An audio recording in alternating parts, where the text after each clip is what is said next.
विक्रम बेताल कहानी 12 दीवान की मृत्यु क्यों। बेताल 25वीं 12वीं कहानी। किसी ज़माने में अंगदेश में यशकेतु नाम का राजा था। उसके दीर्घदर्शी नाम का बड़ा ही चतुर दीवान था। राजा बड़ा विलासी था। राज्य का सारा बोझ दीवान पर डालकर वह भोग में पड़ गया। दीवान को बहुत दुख हुआ। उसने देखा कि राजा के साथ सब जगह उसकी निंदा होती है, इसलिए वह तीरथ का बहाना करके चल पड़ा। चलते चलते रास्ते में उसे एक शिव मंदिर मिला। उसी समय निचदत्त नाम का एक सौदागर वहां आया और दीवान के पूछने पर उसने बताया कि वह सुवर्णद्वीप में व्यापार करने जा रहा है। दीवान भी उसके साथ हो लिया। दोनों जहाज पर चढ़कर सुवर्णद्वीप पहुंचे और वहां व्यापार करके धन कमाकर लौटे। रास्ते में समुद्र में एक दीवान को एक कृल्प वृक्ष दिखाई दिया। उसकी मोटी मोटी शाखाओं पर रत्नों से जुड़ा एक पलंग बिछा था। उस पर एक रूपवती कन्या बैठी वीणा बजा रही थी। थोड़ी देर बाद वह गायब हो गई। पेड़ भी नहीं रहा। दीवान बड़ा चकित हुआ। दीवान ने अपने नगर में लौटकर सारा हाल कह सुनाया। इस बीच इतने दिनों तक राज्य को चलाकर राजा सुधर गया था और उसने विलासिता छोड़ दी थी। दीवान की कहानी सुनकर राजा उस सुंदरी को पाने के लिए बेचैन हो उठा और राज्य का सारा काम दीवान पर सौंपकर तपस्वी का भेष बनाकर वहीं पहुंचा। पहुंचने पर उसे वही कल्पवृक्ष और वीणा बजाती कन्या दिखाई दी।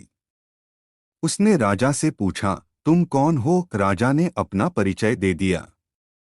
कन्या बोली, मैं राजा मृगांकसेन की कन्या हूं। मृगांकवती मेरा नाम है। मेरे पिता मुझे छोड़कर न जाने कहाँ चले गए। राजा ने उसके साथ विवाह कर लिया।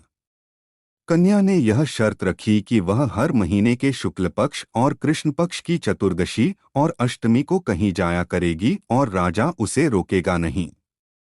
राजा ने यह शर्त मान ली। इसके बाद कृष्ण पक्ष की चतुर्दशी आई तो राजा से पूछकर मृगांकवती वहां से चली। राजा भी चुपचाप पीछे पीछे चल दिया। अचानक राजा ने देखा कि एक राक्षस निकला और उसने मृगांकवती को निगल लिया। राजा को बड़ा गुस्सा आया और उसने राक्षस का सिर काट डाला। मृगांकवती उसके पेट से जीवित निकल आई।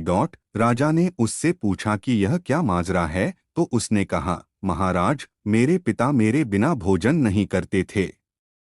मैं अष्टमी और चतुर्दशी के दिन शिव पूजा यहाँ करने आती थी। एक दिन पूजा में मुझे बहुत देर हो गई।